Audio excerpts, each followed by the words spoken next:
Good afternoon, dear speakers and participants of today's discussion on Bulgaria. My name is Johanna Daimel, and on behalf of Southeast Europe Association, Südosteuropa-Gesellschaft, SOG, I would like to welcome you very warmly and appreciate your interest in this event. Allow me to welcome in particular our experts, Anna Krasteva, Vesela Cherneva, Daniel Smilov and Ruslan Stefanov. I'm very pleased that they have agreed to take a closer look at their home country with us today. Before we get into more substance, I would like to inform you about the technical framework and the procedure of our online discussion.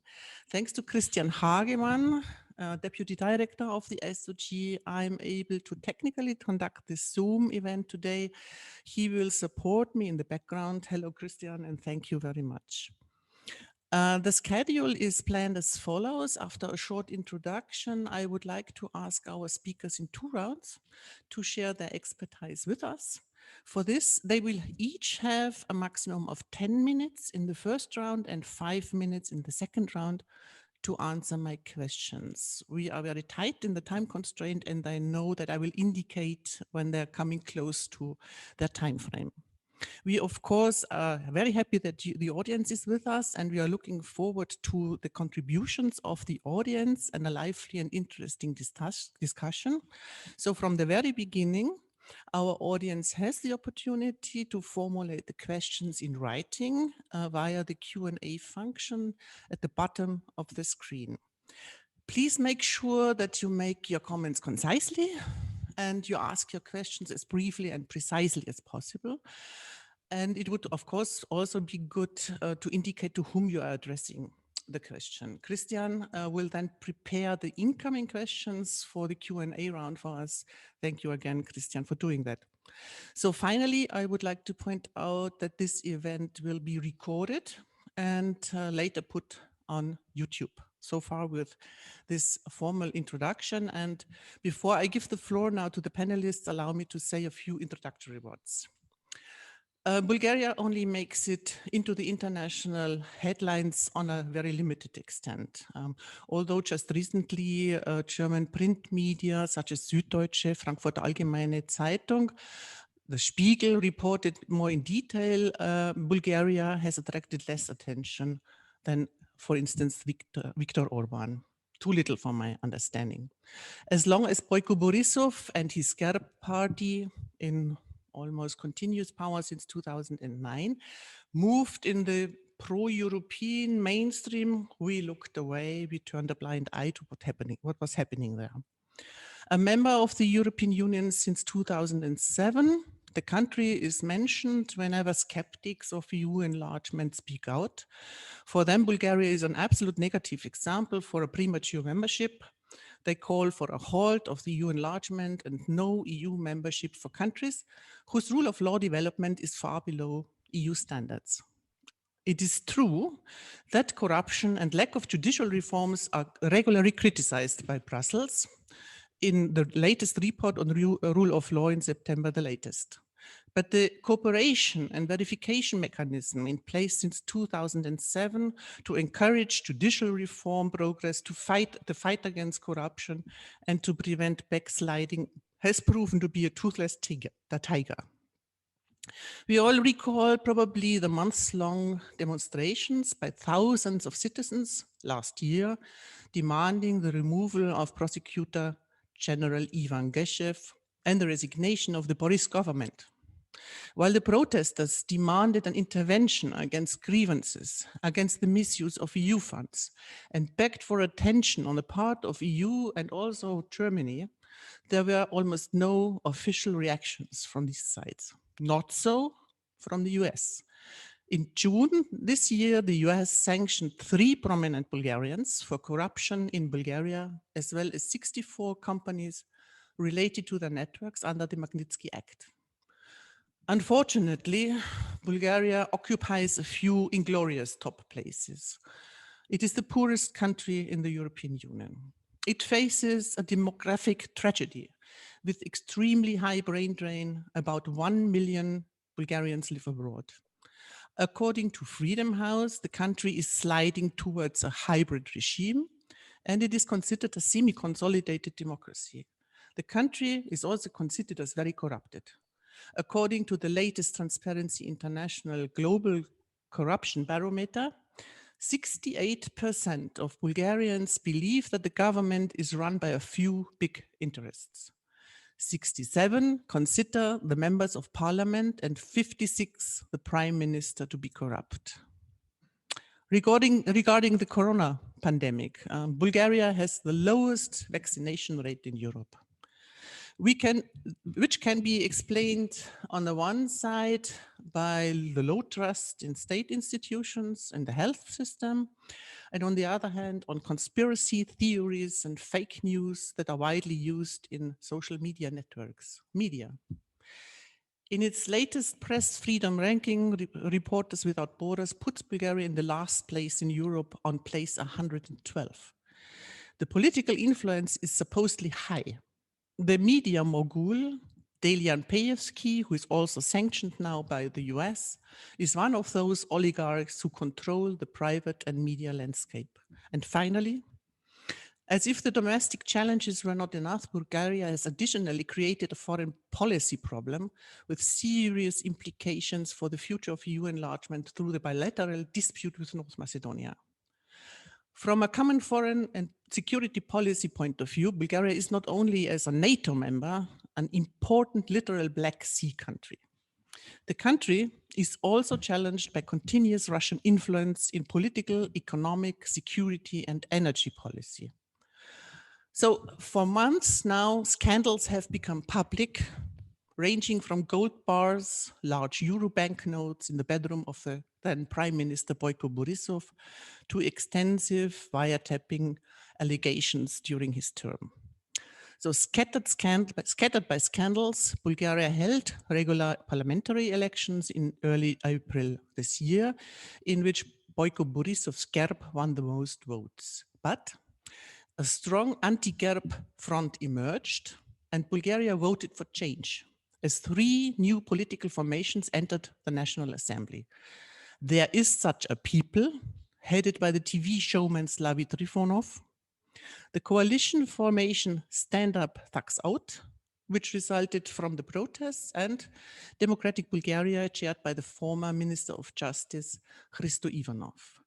Also elected were the Bulgarian Socialist Party, BCP, which suffered heavy losses, and the Movement for Rights and Freedoms, DPC, which enjoys a stable support among Turkish Bulgarians.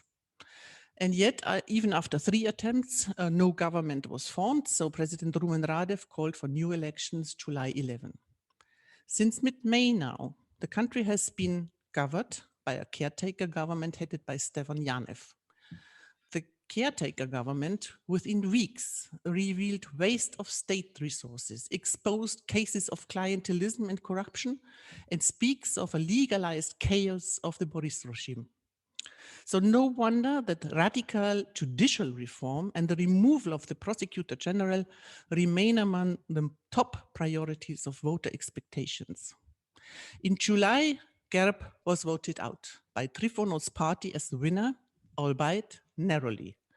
Overall, however, little has moved after the second round of elections, and political instability continues because the problem of the formation of a government remains.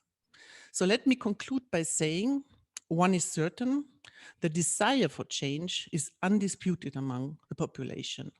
71.5% of respondents recently agreed that for them, it is important that the model of governance of GERB never happens again. But the question is the model of the showman Trifonov better? So let us jump into medias res. Our first speaker is Daniel Smilov, who is a comparative constitutional law and political scientist. He is associate professor of political theory at the Political Science Department, University in Sofia, program director at the Center for Liberal Strategies in Sofia. Daniel, we now rely on you and hope to benefit from your expertise to better understand the complicated and complex political situation after this year's elections. So the questions would be, who are the losers and the winners of the elections? What will happen with GERB? with the socialists, with the DPC? Where have the nationalists gone? So did the North Macedonian dispute not pay off? What does Slavi Trifonov want? What can we expect from him? Who is actually behind him? And finally, is there any possible government in sight, or is Bulgaria again heading for elections in autumn? So Daniel, please, it's your turn. Help us to sort it out in 10 minutes. You have the floor. Well, thank you very much, Joanna. Thank you for the introduction and also for the chance for me to elaborate on all these complications. Actually, I have a strong desire to start with a positive message. Not everything is bad in Bulgaria. So, of course, you very well described the various sorts of problems that we have, and indeed they're deep. But after all, there is one good news that we should underline, and this good news is that last year, strong civil society in Bulgaria organized protests against this government. Public opinion was strongly turned against Borisov's government. People realized that it is corrupt, that it presents a problem to Bulgaria. People also realized that there are serious problems in the Bulgarian prosecutorial office, and they demanded and still demand the resignation of the prosecutor general. So this is the public opinion against which everything develops. And I believe that this is a positive sign. This is a force that should be used and could be used for better development. Also, the outcome of the elections, as you pointed out, actually both elections, these in April and these in July, they suggested that, they demonstrated that the GERB was voted out of office. It's true that in April, GERB was still nominally the biggest parliamentary group, but actually all others in parliament were against it, didn't want to cooperate with it, and actually GERB was in opposition. And with 26% of the vote, this was not a party which could impede further developments.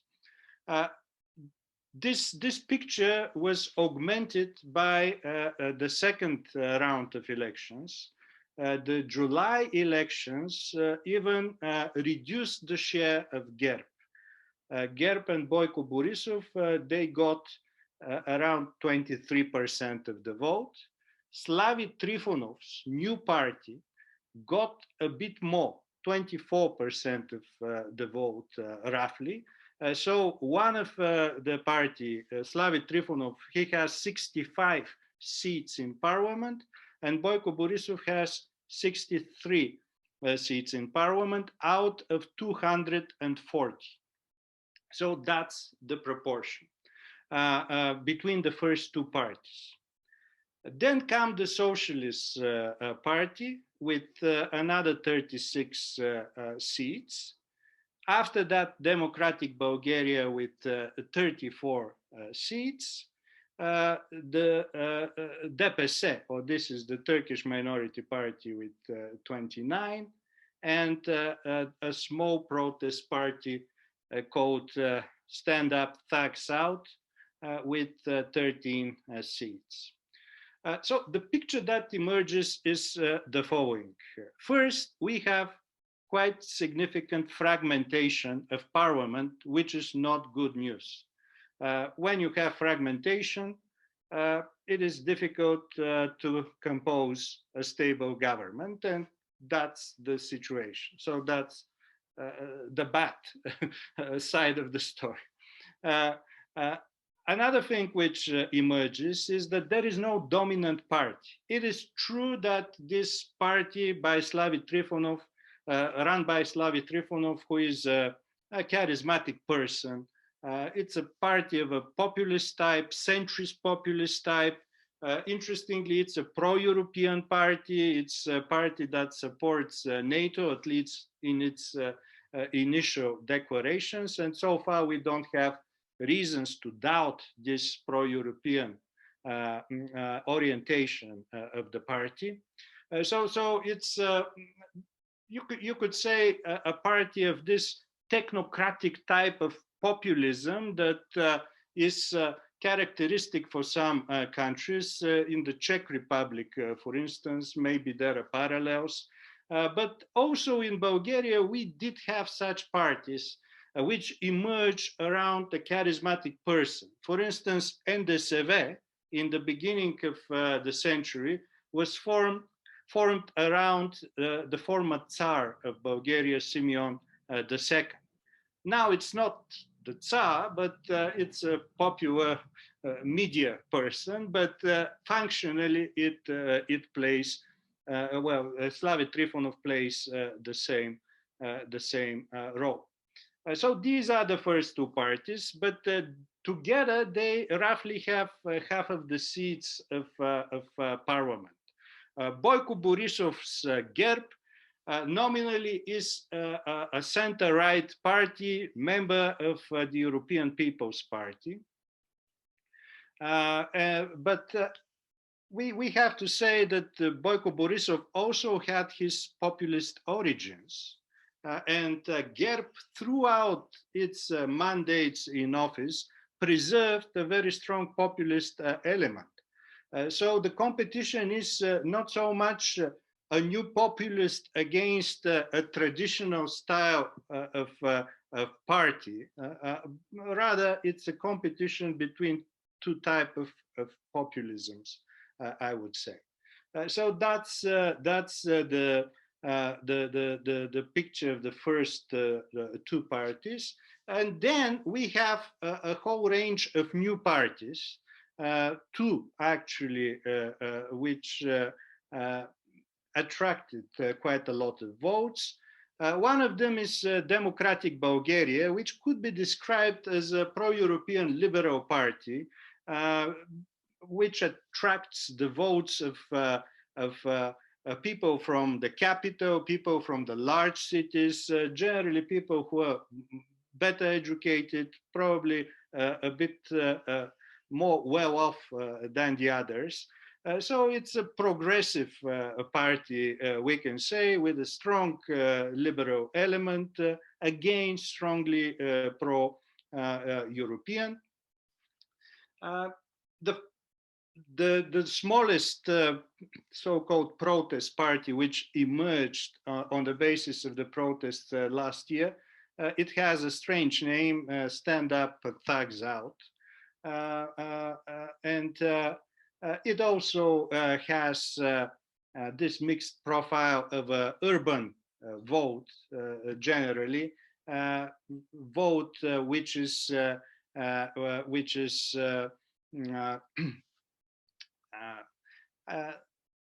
well, we can say there are a lot of populist elements and overtones in this party, but maybe it's something in the middle between Democratic Bulgaria and the party of Slavy Trifonov.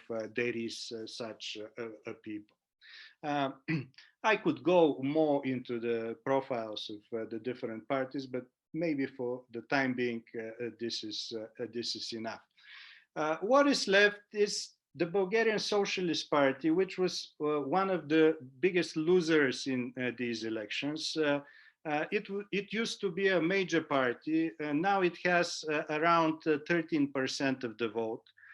It's on a par essentially with Democratic Bulgaria, and Democratic Bulgaria is considered as a smaller in size party. So this was one of the biggest disappointments in the elections from the point of view of the socialists. They really lost a lot of support, a lot of seats. Now they have 36 seats in parliament, which is not enough for considerable presence. And in fact, the explanation for that is that this party is not a classical social democratic party in the European sense. Rather, it acquired a lot of nationalistic and also populistic policies, which curiously make it very close to radical right political parties in policy terms. And maybe I could explain this during the question time. So, given this situation, what are the possibilities? In my assessment, there are essentially two possibilities. One is the so-called new parties formed around the protest to stick together and to offer a minority government supported by the Socialist Party. So generally, the government would look like a government of there is such a people, the party of Slavy Trifonov, Democratic Bulgaria, and the third protest party, which is Stand Up Thugs Out. So this will be the core of the government with an agreement for support from the Bulgarian Socialist Party. The idea of such a government would be to finally oust Borisov and GERB and to form an alternative to his rule. If this is not possible, and early indications are that there might be problems among these four parties, the biggest of these problems is that the Slavy Trifonov's party doesn't want to speak with the others. And you see that in order to have such a complex coalition, you need talks and you need agreement on controversial policy issues. And without talks, this cannot happen. So there are early indications that it will be difficult. And if there is no such a government, I cannot rule out another another round of parliamentary elections in the fall, together with the presidential elections. So basically, this is the alternative. Third parliamentary elections. We need to come to an end, please. Third parliamentary elections within a year is not a good idea. But after all, in a democracy, it could happen. And if the result is negative, anyhow, constitutionally, we might be forced to such development. Thank you very much, and I'll elaborate further.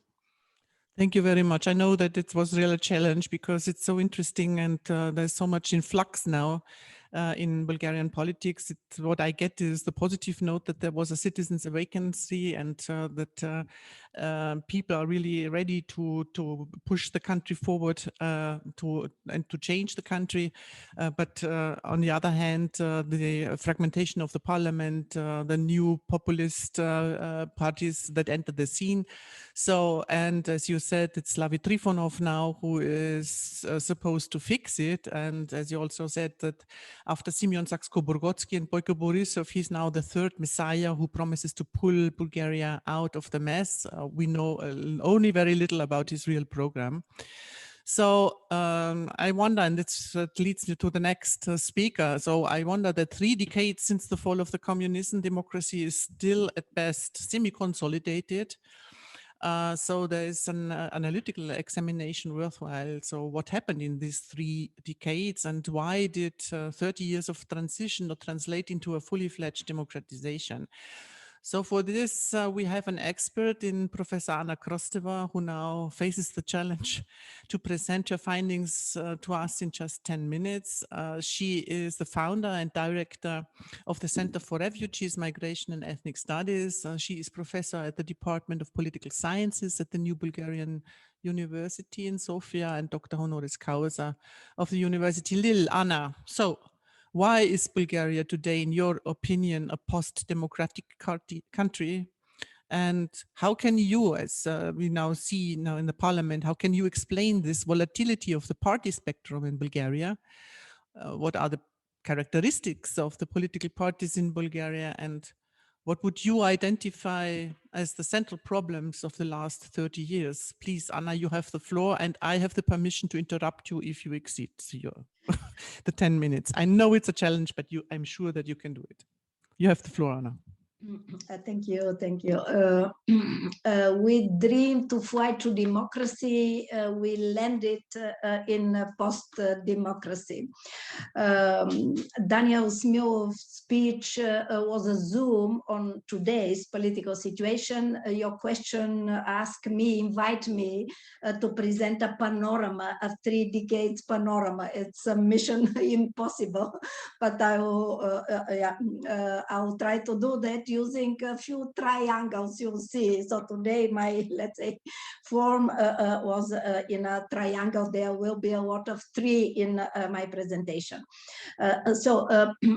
Beginning of post-communism, the post-communism beginning happened as a paradox. There will be also a lot of paradoxes in my short speech as beginning as end of history. But the main message of this end of history was the promise of one transition, of one transformation. What we experienced in 3 decades are 3 transformations: democratic one, what I call national populist one, and the third post-democratic one. So I'll take, this is some theoretical model, so based on the idea of symbolic ideological hegemony, I will not enter into this, let's say, theoretical background. This is the idea that at a certain period, one political project starts dominating the policies, the discourses, the visions, the strategies. But I'll take a very, very basic definition of post-democracy, the one of Colin Crouch, which explains that post-democracy is a situation, political situation, where democratic institutions do exist, but are becoming empty shells. And this is what is happening in Bulgaria, probably the last decade. We see so many examples. I'll take 1 or 2. For instance, when I explained to the foreign audiences that a bank was stolen in Bulgaria, they think that there was a robbery for a few millions. They can't understand that a whole bank with the 3-4 billions was stolen. So that this is one but very emblematic example how let's say public resources are used for private means. Here, so the whole short speech, but will be in a way explanation of post-democracy. I will liaise with your other question: what is the central problem for Bulgaria for the last 3 decades? It is corruption, corruption, corruption. All speakers have already mentioned. What we have to distinguish are also 2 transitions from corruption, which is more or less a universal problem, to endemic corruption, and from this endemic systemic corruption to state capture. So we are in the 3rd phase of state capture, which is a major indicator for post-democracy. And the other indicators you have already mentioned, they are both expressions and consequences of this state capture. The most corrupted country you mentioned, and the poorest country in the EU. Magnitsky sanctions, not only huge, but unprecedented, not only for Bulgaria, not only for EU, but on a global scale. For the small Bulgaria, the biggest Magnitsky sanctions. So you can imagine by this very, let's say, concrete example, the size of the state capture. And the first triangle, so that again to see corruption on the top, lack of freedom of speech, you mentioned 112 a place, and lack of justice. So when the Attorney General defends or does not see or is with open, largely closed eyes, okay, we do have this state capture. Very shortly, another indicator, Bulgaria has another negative record, the highest income inequality in European Union, the Gini index increasing, first in EU for share of people with the severe material deprivation. And I come to a last indicator in this first part, lack of political representation. I'll come to that in a second. Political parties. So in 3 minutes, I have chosen to present them not by their characteristics, but by their a few paradoxes, and I have taken, let's say, four emblematic example. So the first one is a paradox between strong agenda for reforms and capacity for reforms, expertise, etc., and relatively weak or no representation. Democratic Bulgaria today is illustration, but the coalition had different names in the past, so that reforms, bloc, etc., sometimes in parliament, other parliament without representation, etc. So the positive trend now is that they are the second party with which increased their result. But we'll see, let's say, how let's say, long, let's say, this and how stable this trend would be. Second, let's say, second paradox, stable electorate and strong structures, local structures from one side, which would lead, one would expect, let's say, better representation. This is, of course, let's say, the case of GERB. But what we see is not so much representation of public, let's say, interest and of real groups, but creation of two clienteles. And they are very important for understanding that after this state capture and all, let's say, the revelations, still, okay, they are the second party in the country. Two clienteles, the big ones, one in the public sphere, another one in the private sphere. The public sphere, administration at all levels really filled up with supporters or active members, etc. And in the private sphere, the companies which benefit or profit from the European fund. The third example, I call it lost in identity. Daniel also mentioned it, the party with the longest history, which is a precondition for very stable identity, the Bulgarian Socialist Party, 100 plus years of history, which shifted to a nationalist discourse and agenda. And this creates a major paradox of the Bulgarian political scene, that the left wing part of the political scene is empty. There is no political actor there. And there are left-wing citizens in the country. They do not know, let's say, for whom to vote. And the last paradox of this is there. It is also good news, so that for a second time this year we elect a parliament without nationalist parties. This is great news. This is great news. But the paradox is the following. No nationalist parties in parliament. They tried separately, they tried in coalition, they did not make it. It is really great. But at the same time, mainstreaming of national populism.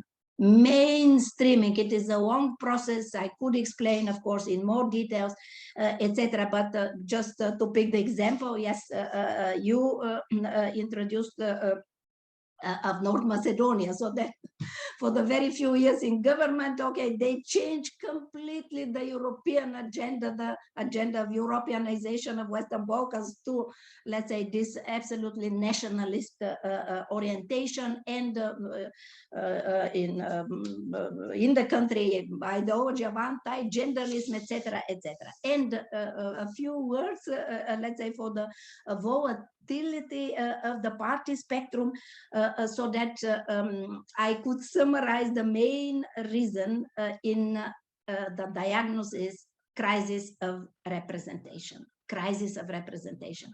And what is interesting, that it has been a constant trend till the 3 decades. Take the first decade. Very simple party system, 2 big parties. So every election, opposite vote. First Bulgarian Socialist Party, Union of Democratic Forces, then again Bulgarian Socialist Party, then again Union of Democratic Forces, etc. Every time people express that they do not want the ones in power. Then, okay, so Simeon, yeah, okay, yeah, I'll summarize again in 2 triangles, and I'll make and I'll finish. So the first, I call it Alliance for Change, but with a weak political representation. This Alliance for Change are those active citizens in the streets, but also those almost 2/3 of Bulgarians who supported the protest of last summer.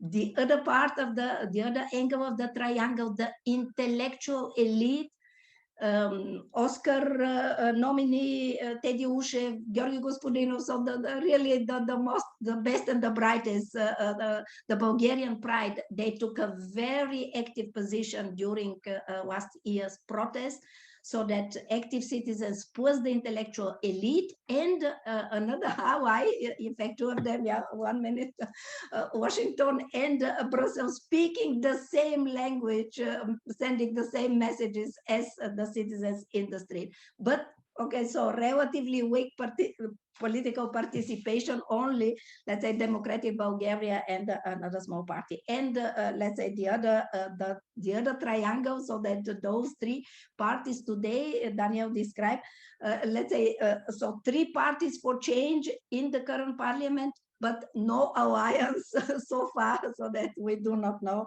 what will happen. So that what we see is that Slavi Trifonov thinks of himself as a new Tsar, as a new Borisov, but in fact he is not. And the time it will take him to understand that we, the citizens, do not want him to be the new Borisov. We did not vote for him to be the new Borisov. Okay, it is a very, very crucial political time. Thank you.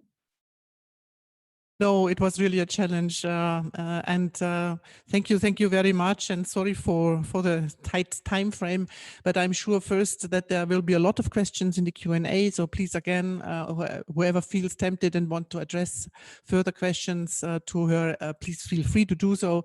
And if I may add to your very interesting analysis, to the nationalist tone, is also that Bulgaria had a huge debate, a very ugly debate on the Istanbul Convention, and is not a signatory state so far. So it's also against the female abuses and violence against women. So you also mentioned state capture and the institutional vacuum, and so that leads me to the next one, to Ruslan Stefanov.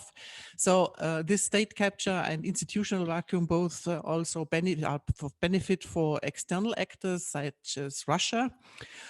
In the recent months, there have been several incidents and expulsions of Russian diplomats from Sofia for espionage. Bulgarians have also been arrested on suspicion for spying for Russia. Bulgaria is repeatedly referred to as Russian Trojan horse within NATO and EU, and President Rumen Radev viewed as Russian friendly, as well as Boyko Borisov was considered as a Janus face with regard to Russia. So now we have the opportunity, as I said, to benefit from Ruslan Stefanov's expertise on corruption, on state capture, and Moscow's role in it. Ruslan is not only the program director and chief economist of the Sofia-based Center for the Study of Democracy, he's also co-director and co-author of the Kremlin's playbook on Russia's economic footprint and influence in Europe. And recently, the last publication has been released, so it's countering Kremlin's media influence in Europe. I think it was shared with you already. So Ruslan, thank you very much for being with us today, and the next 10 minutes are yours. You have the floor. Thank you, Hannah, and thanks to everyone for staying fairly late in the afternoon. I hope you have your glasses of wine or whatever you can you can have. And it's a very heavy topic. The way it's announced, I would want to focus on 3 points. One is the corruption state capture nexus, where we've been monitoring the development of corruption and anti-corruption in Bulgaria since 1998, but also globally and in Europe. And it's been a pretty interesting decade, I should say, including more recently, venturing into how you monitor state capture. How do you know that? How do you measure something, and then what do you do about it? And of course, how does this relate as a vulnerability, I would say, to the role of external actors? And then let me just say a few words, finish up with a few words about what can be done. I think the real drama of Bulgaria these days is that it's not too bad, but it's not exceptionally good. I mean, essentially, there's just nothing that the people see as a way of positive, abrupt, revolutionary change. There are no unicorns, if you want, from the investment perspective. In any environment, essentially. I mean, if we look at the 12 years of Borisov, he was elected essentially in elections after people thought he was probably the best option so far, and now it seems that everybody wants to get him out. He was also elected on anti-corruption term in 2009, so he was a force for good then. I mean, imagine what we are talking now and what was 12 years ago. But as we all know, power corrupts and absolute power corrupts absolutely. And of course, there are many factors that we could discuss. But starting from the bigger picture, Bulgaria has developed a lot after EU entry. I mean, Bulgarians might be the poorest member of the EU, but also Bulgaria has exceptionally developed in terms of improved healthcare standards, improved environment, improved you could look at any area and you will see that improvement. Of course, the distance to the average level of the EU reads like a horror movie. I mean, essentially, if you're a policymaker and you read the any European semester, or even if you want the Borisov's government 2030 reform agenda, it reads like a horror novel. I mean, essentially, you'd say, well, the hell with it. I can't do anything about that. But the real thing is, if you look back, there have been successes, and the one area that has consistently been shied away, and I would say for good reason, everyone internationally, but in particular in Bulgaria, has been any development in the area of anti-corruption. Essentially, Bulgaria stopped doing anything of essence on anti-corruption and improving governance in 2010. And 2010 was the year when the precautionary clause of the CVM mechanism, of the specific mechanism that the EU introduced in Bulgaria and Romania when they entered the EU, to actually make them fit in terms of enforcement of anti-corruption legislation, was suspended. I mean, essentially, after 2010, Bulgaria was doing the moves. The United States proposed that we introduce specialized courts and prosecution. We introduced specialized courts and prosecution. they turned out to be used and abused for state capture. I mean, they were, of course, immediately taken over by interests and, of course, were used by the powerful of the day. The EU wanted that Bulgaria introduce a centralized, unified anti-corruption agency. Bulgaria did introduce a centralized, unified anti-corruption agency. There you go. Another of those really nice, very powerful, and very dangerous, of course, if you are a political opponent of the powerful of the day organizations. Bulgaria had to introduce different regulators, competition authority, environmental authorities, central banking, financial intelligence, and stuff like that. All of them essentially are seen now by the people in Bulgaria, by the businesses in Bulgaria, as political instruments for influence. And this just comes to show that building an anti-corruption policy is not easy, and it's not easy anywhere in the world, but it's been particularly difficult in the past years in this country. And there have been many different reasons. One, of course, has been the lack of international oversight. Okay, I mean, if we look back in history, the changing of systemically corrupt environment, this is where Bulgaria stood. I mean, just to give you an idea, in 2016, when CSD did a presentation of its corruption assessment report in the Council of Ministers of Bulgaria, we told all the ministers there that essentially every fifth Bulgarian was a victim of corruption. A third of the Bulgarian companies had to essentially didn't win public procurement because somebody else was controlling the process. So this was endemic in 2016. So what happened then? Essentially nothing. We didn't. I mean, if we look also at the report today from the European Commission, the next rule of law report, I mean, it's a very nice but inconclusive report that doesn't say anything of substance. The same thing if we look at the sanctions from the US. They really did stung. I think they did stung both Bulgaria and the EU, because essentially it shows that the EU doesn't have the power to transform systemically corrupt countries, or at least hasn't done enough in that respect. But in that matter, what we could see, or what we've actually been experiencing here, is that without the proper triangulation, that means civil society that wants transformation, an external partner that helps, or reformist politicians, you could really end up in trouble. And I agree here with Danielle that we've had a very active civil society, and for years they've been. I mean, if we remember 2014, the protest before that, in the years before EU accessions and so on and so forth, we've always had a reformist civil society. The fact is that we never, the external pressure was not always there.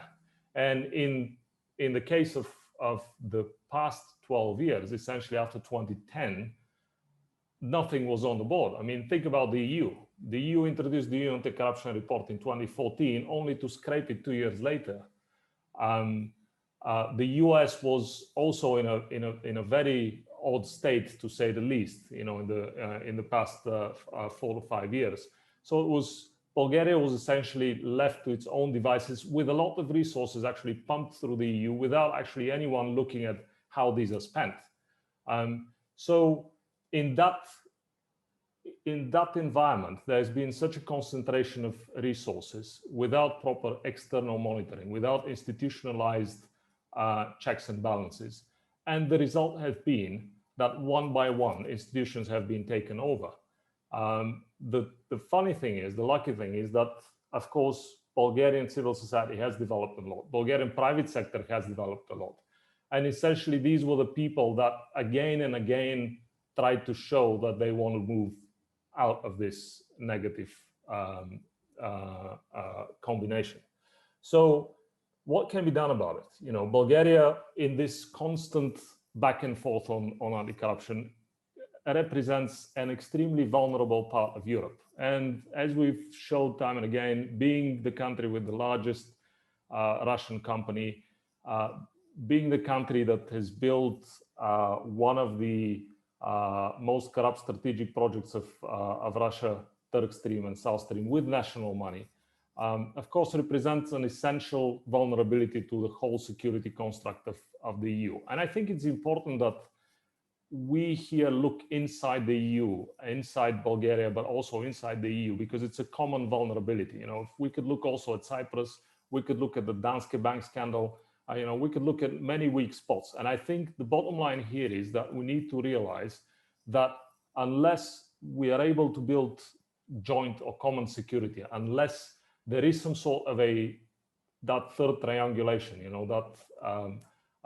outside joint EU help, I don't think that we will be, the Bulgaria will be able to overcome this inertia, because essentially what we have is a lot of really strong economic lobbies that will be pushing back to get more of the same, whatever the government is. And let me just finish on one last note, which has been finally acknowledged by the European Commission's rule of law report, the enormous power of the prosecutor general. You don't have to be a fortune teller, a Delphic, somebody, to understand that this is the single most powerful position in the country. And there is no business, no political party, no criminal that would not want to influence that particular position. So whoever the person there, they will be put under such an extreme pressure, you know, to succumb to whatever, influence, that unless this is reformed in some way, we cannot expect that there will be a swift and good movement in Bulgaria in the coming years. Thank you.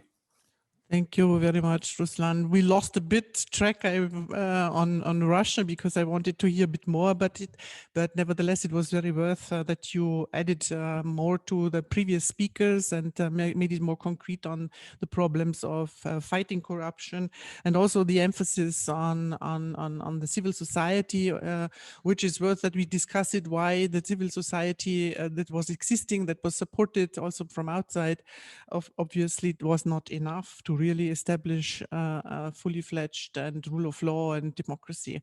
So last but not least, let us go further on to the European Union and the EU accession. As I already said, this was the negative experiences which still have an impact on EU enlargement policy until today. The biggest headache, of course, for today is that Bulgaria has dangerously spoiled the European unification project and contributed to a further serious credibility problem of the EU by blocking the start of negotiations with North Macedonia. I'm sure that also here in this specific case, Moscow rubbed its hands. So who, if not Vesela Cherneva, the Deputy Director of European Council on Foreign Relations and head of the Sofia office, can offer us a well-founded view of the often problematic relations between Bulgaria and EU. Vesela, I'm very happy that you're with us. So can you tell us why Bulgaria failed, or where has it succeeded? Why was the Magnitsky Act so important? Why couldn't the EU do so? The news of today they give us hope that Brussels' approach was changing. They now are really insisting, obviously, of shrinking Geshev's influence. Though there are lots of problems. Why was Brussels silent so long? What did the European Parliament say? And specifically also the role of the European People's Party, the EPP, Germany, CSU, CDU, and the big elephant in the room is the blockade vis-a-vis North Macedonia and its impact on the region. I know there's a lots of questions, and I know that you're doing a good job, Vesela. To address it in 10 minutes, you have the floor, please.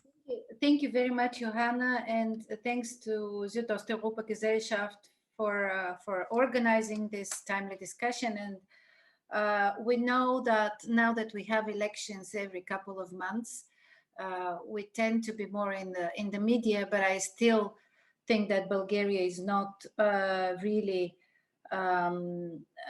very often on the radar of our fellow Europeans, and so I'm grateful for this opportunity. If you allow me, I will do this. I will try to answer your questions in 4 bits. I will first talk about the context. Then I will try to talk a bit more about the corruption and the Magnitsky issue. Then about the connection with enlargement and North Macedonia, and then the power of comparisons.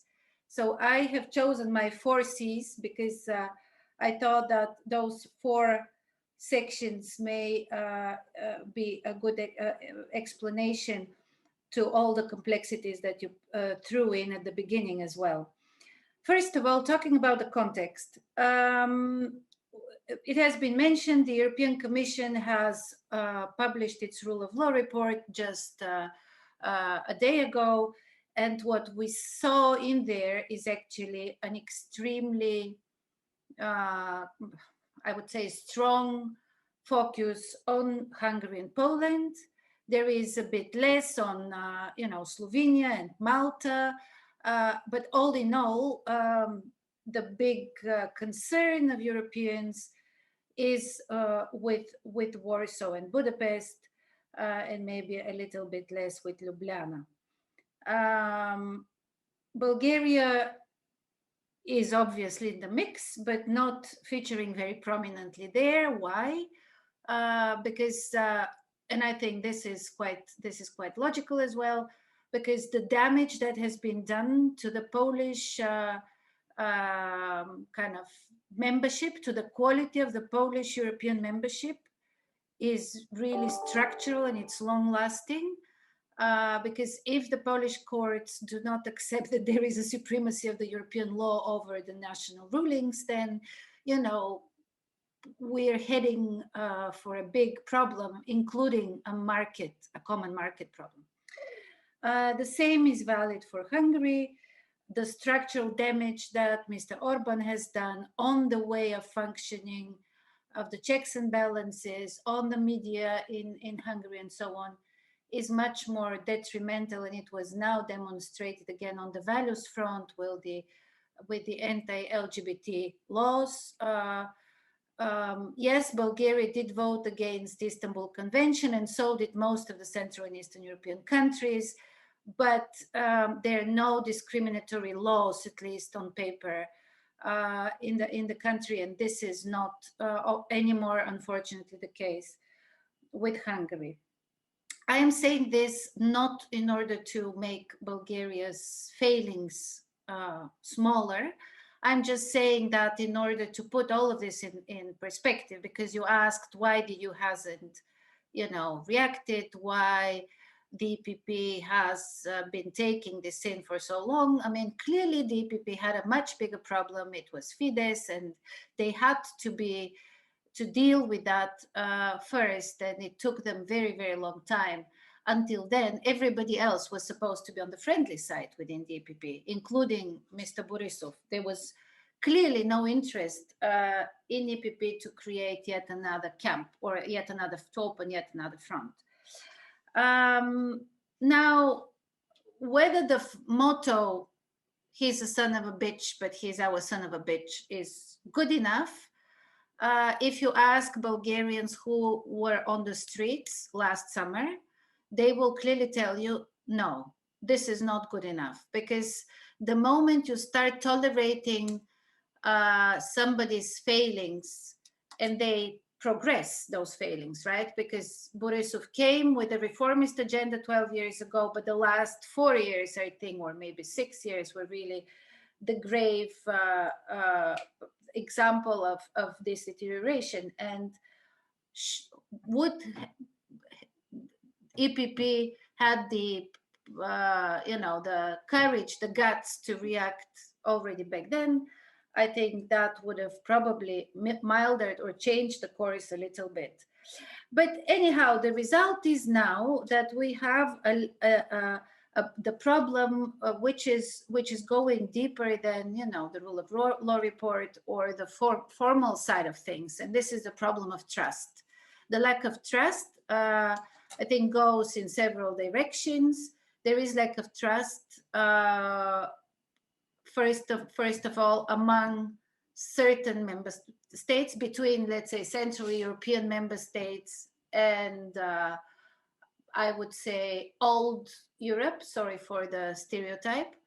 There is lack of trust also from the national governments towards the European institutions. And this is why the European institutions now seem to have really a very small room for maneuver, which is why I think this rule of law report cannot go further. I mean, it's not the European Commission that can, you know, name and blame and shame countries if the European Council is the one calling the shots.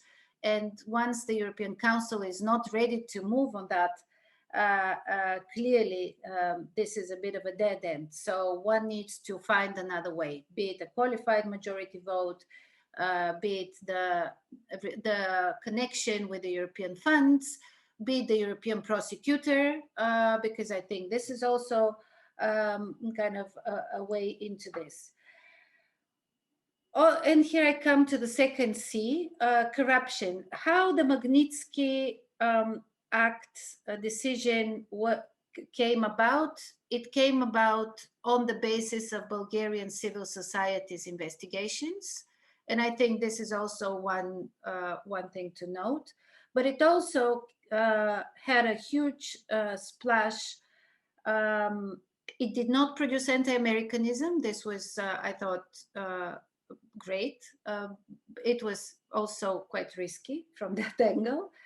But it highlighted, first of all, the failing of certain institutions.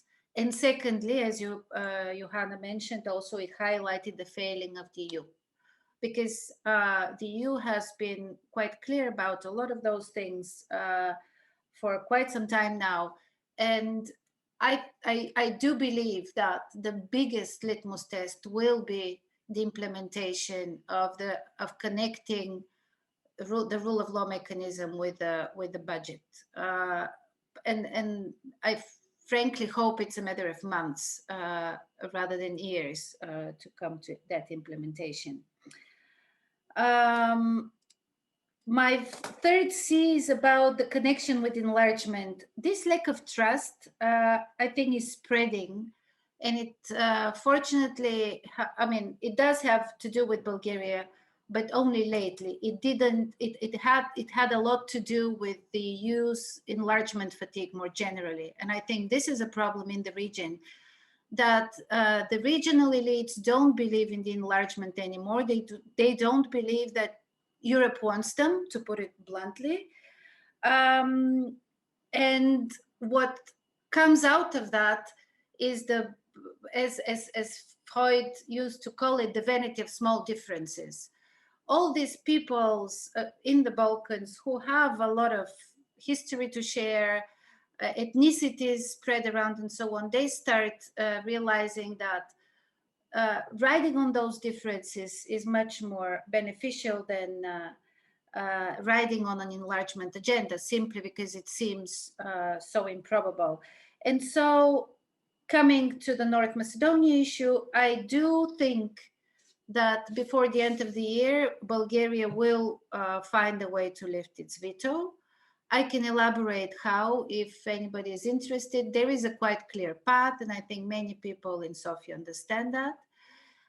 There will be some signs, symbolic signs from Skopje required for this process to start. One of them would be this note verbal to the UN on the usage of the short name versus the long name. And the second one would be reconfirming the minorities clause from the Friendship Treaty. Both things have been agreed by the two prime ministers when Prime Minister Zaev came over to Sofia a month ago. I understand why Skopje is not moving currently. Of course, they're waiting for a kind of a more serious government to come in. But I think there won't be much difference on that particular portfolio. So I would, if I could, I would probably advise them not to waste time in waiting. If and when this happens, let's say before December 2021, the question still remains, what happens to the small differences, and how does the EU intend to treat issues like, a possible Croat intervention in the Bosnian elections and the electoral law? What do we do with Montenegro and Serbia's impact on it? How do we treat the Serbia-Kosovo dialogue and so on? I mean, all of those issues remain on the table, and I think the promise of enlargement is weakened vastly by them. Last but not least, the power of comparisons. They're clearly populists and nationalists everywhere across Europe. There are populist parties across Europe as well. When we talk about Bulgaria, we have to I think, to consider maybe two examples, and with that I will finish. One is the example of Serbia, because if you ask me what would have happened if Bulgaria would not have entered the EU, I would probably think about some of our neighbors. We did a public opinion poll in Serbia, ECFR did. We haven't published it yet, but I will give you the numbers. Overall, half of Serbs, 54%, see Russia as an ally. If we add those who see it as a necessary partner, who are 41, this gives us 95% who see Russia in positive light. In Bulgaria, that number is about 70%. Secondly, about China, 1 in 2 Serbs see China as an ally, and 44% see it as a necessary partner, and we get to 90%. I mean, this is something that we have to deal with. We will have to be working from an EU perspective on that, understanding that the enlargement promise is not working that great.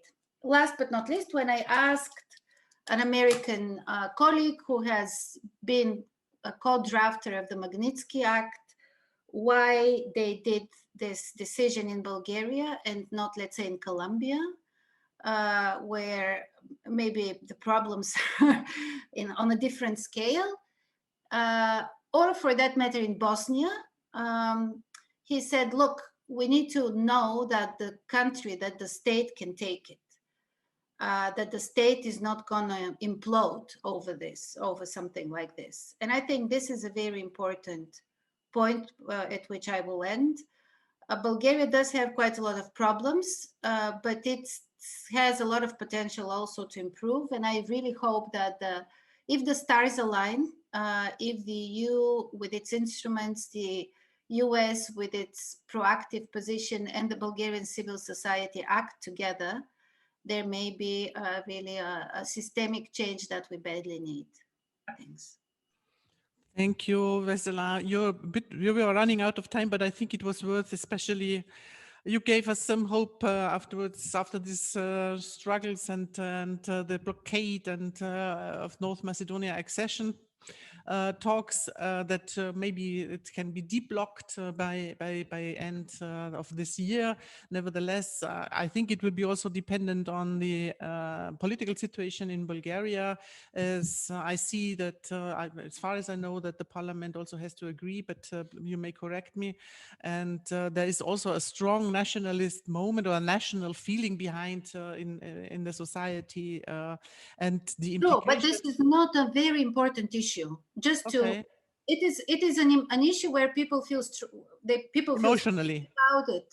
Okay. When you ask them, but if you ask them which are the 20 most important ones, it will probably be number, I don't know, 18.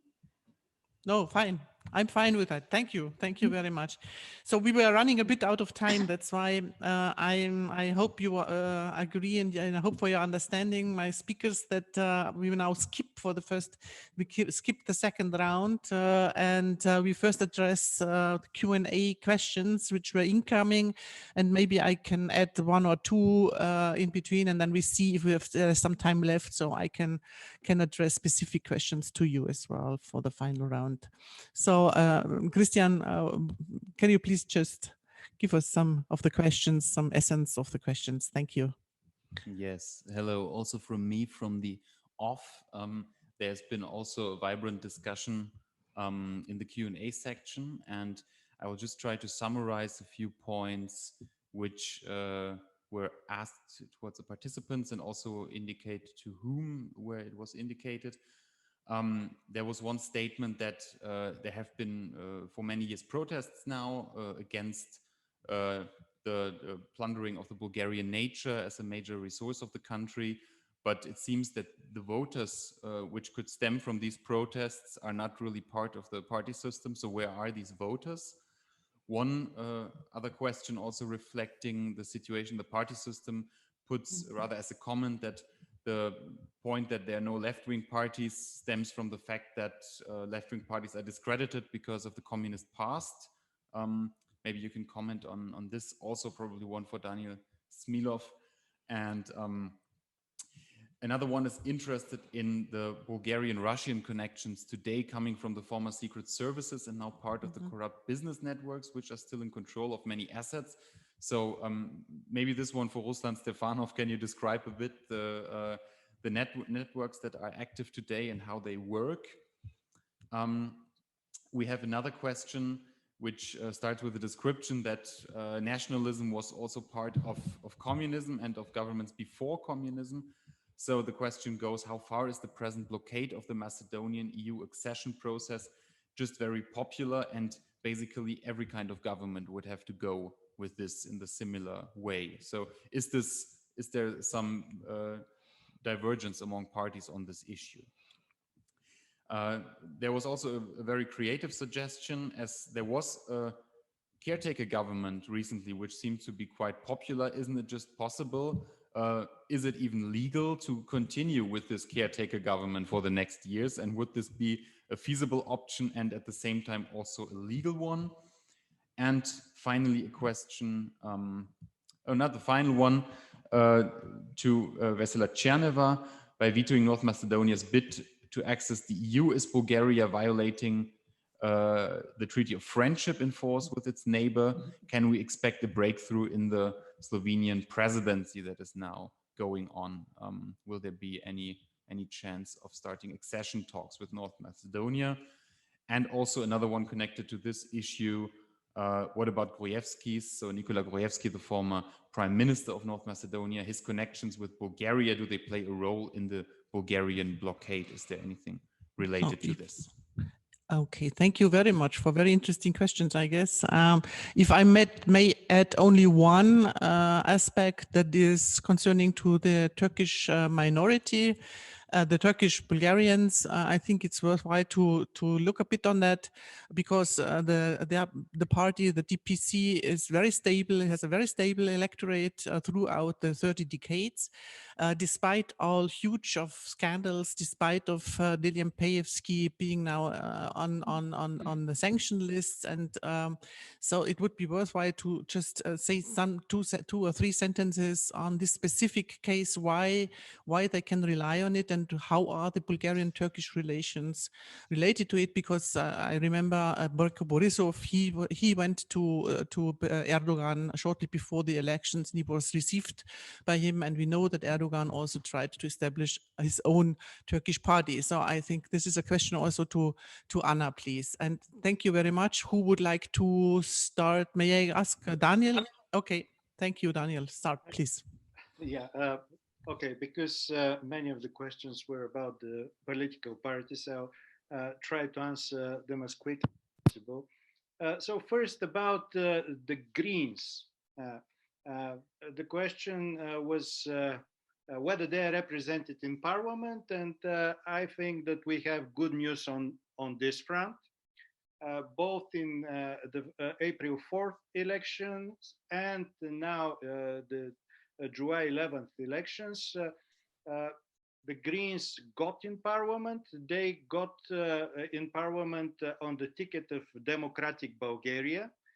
This is a political party which has around, well, close to 13% actually of the vote. It's one of the important parties which is expected to be part of the governing coalition. So for the first time in Bulgarian parliamentary history, actually, the Greens are in parliament, their leaders are in parliament, and this means that their interests are going to be represented in a better way. The second important question is about the Socialist Party. What are the reasons for their actually dismal performance? Is it disappointment generally with the communist past or something like that? I don't think this is the reason. The main reason is the policy of the current leadership of the Socialist Party, which leads the party, in my opinion, but also according to voters apparently, in the wrong direction. So this party has become, as it was mentioned, nationalistic. It's also homophobic, and it sends mixed messages about Europe. Nominally, its leadership is pro-European, but also there are some people among its MPs which are strongly pro-Russian. And this policy of the party has alienated the young people and the people who are in the center of society, the so-called median voter. And basically, a lot of the young people have gone to Slavy Trifonov's populist project. So this is what has happened. About the Turkish minority party, it is a very important part of the Bulgarian political landscape. It performs a good function as a representation of the Turkish minority. But unfortunately, over the last 10 or more years, it has played a very important role in the state capture. It has been part and parcel of the corrupt system of running the country. So this party is Janus-faced. On the one hand, in terms of regional and ethnic representation, it serves a good purpose and function, but in terms of corruption-related deeds, it is highly problematic. So it's best if this party stays for a while in opposition. And just one final note, I have to underline that 112 out of 240 seats in parliament in Bulgaria went to parties that were not represented last year in parliament. So we have very high volatility. We have a significant change of political representation. So we have volatility together with fragmentation. This is bad for the formation of a new cabinet, but it is good if you want to get rid of state capture, because when you have fragmentation, you have more chances for separation of power and getting rid of a model which is stagnant. So Bulgaria is different from Poland. It's different from Hungary, where in Hungary you have this dominant Fidesz party which cannot be replaced. In Bulgaria, GERB actually has been ousted from power, and that's a main difference. It's different also from Poland, where peace and the opposition are practically stuck, and they're locked in a serious competition. In Bulgaria, you see, we have a very dynamic political situation and quite responsive parliament to what people want. And one final note about the chances of technocratic government and the continuation of the caretaker government. Look, if we have a third round of elections, so if this parliament cannot form a government, and if we go to new elections, the chance of this caretaker government staying in office are high. But the general point is that we cannot live on a caretaker government. So it is designed only to serve when there is no elected parliament. So it could continue for 2 or 3 months more, but not more than that. Yes, we can after that have a technocratic government of this type, but it has to get a vote in parliament. So without a vote in parliament, we cannot live much longer on a caretaker or interim government appointed by the president. This is according to the Bulgarian constitution. Thank you very much, Daniel. I would like to add to that this fragmentation and the new wave of new MPs, which are now supposedly to enter the National Assembly, they are, as you say, a chance, but they're also at risk because really to counter and to dismantle state capture will be very, very difficult, having in mind also that GERB is locally very much rooted after the local elections. It holds, if I'm not mistaken, nearly 90% of the councils and the cities in Bulgaria. To the Turkish party, Anna, if you take over, it would also be interesting to know why the DPC is so stable, because I wonder also why over 30 years, I know that there's a certain sensitivity regarding the Turks due to the assimilation, forced assimilation and so on. But it's interesting to see why this minority identity is so important and why other political parties could not really address their Turkish co-citizens, fellow citizens. Anna, please. A really very, very interesting party, which constantly, which political weight is higher than the electoral weight. It is really a structural element of the Bulgarian political scene, very often more important, let's say, than the two pillars party. Why? Let's say for structural reasons, at the real beginning of the transition, when the political scene was very simple, as I mentioned, so communist and post-communist and let's say anti-communist, DPC was already there, introducing another principle, ethnic principle, not ideological anti-communism. And it really played a very important role that for all other issues, economic, political, foreign policy, socialist and Democrats voted differently in an opposite way, but when there was an issue connected to the Turkish minority and DPC, they voted together. A second element for their really crucial role in the Bulgarian party system is the role of the crucial third party in a polarized political scene, not only the first decade, but also polarized political scene.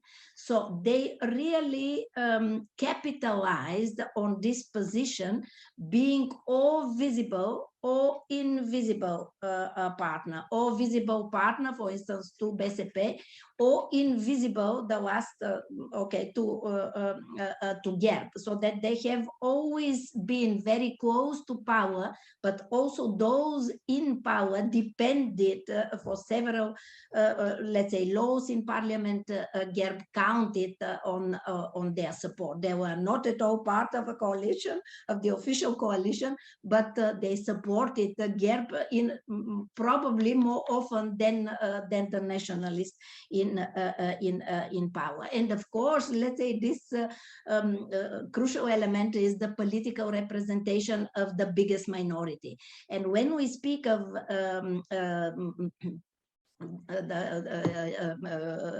movement for rights and freedoms, we have to clearly make a distinction between two different periods. So the first almost a decade of the transition, their role was summarized in a concept they forged in a way themselves. So Dogan, the leader, forged this concept himself, a Bulgarian ethnic model. So that Bulgaria is a model for peaceful transition from ethnic tensions and conflict to political representation. And it was true, again, more or less this democratic contribution for peaceful transition. because let's not to forget that international observers at the real beginning of the changes, they expected an ethnic conflict in Bulgaria and not, let's say, the ethnic wars in the former Yugoslavia. So what did they do? So why the electorate is so stable? There are two major reasons. So the first, of course, is the carrot. They did a lot, let's say the party did a lot for their electorate. There is one emblematic contribution. They are the best in this regard, their investment in the youth. The youth organization is the biggest in Europe, liberal youth organization. They invest a lot in all regards, let's say, in the youth. They offer jobs, let's say, in all levels of the administration. They really offer privileged access to European funds. So the leader, Erdogan, is a classic with this summary of the corruption model.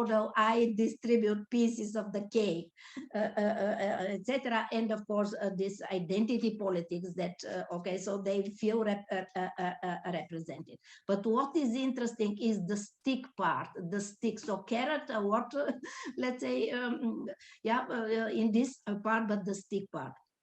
Anna, we have to be short now. Yeah, okay, just, Just one sentence. The others have a chance also. This paradox that a major, let's say, factor for the stability of the movements for rights and freedoms are the nationalist parties and vice versa.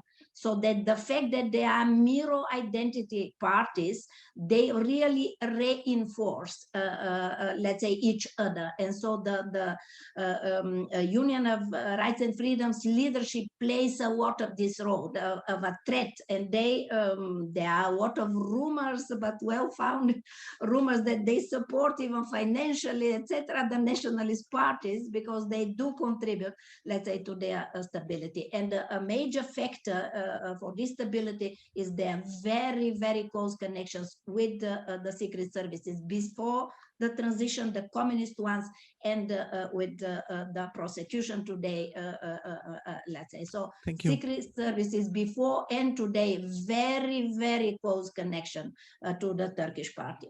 Thank you very much, Anna. I know we are really under time constraint. I'm sorry for interrupting you. But Secret Services brings me to Ruslan because there's also a say that the Secret Services and Russia are very much connected. So Ruslan, you have the floor for 2 minutes. Sorry. I could probably spend one. I was just thinking of an example. You know, the last head of the political police under the communist regime is actually the publisher of Russia Today and China Today, both of them.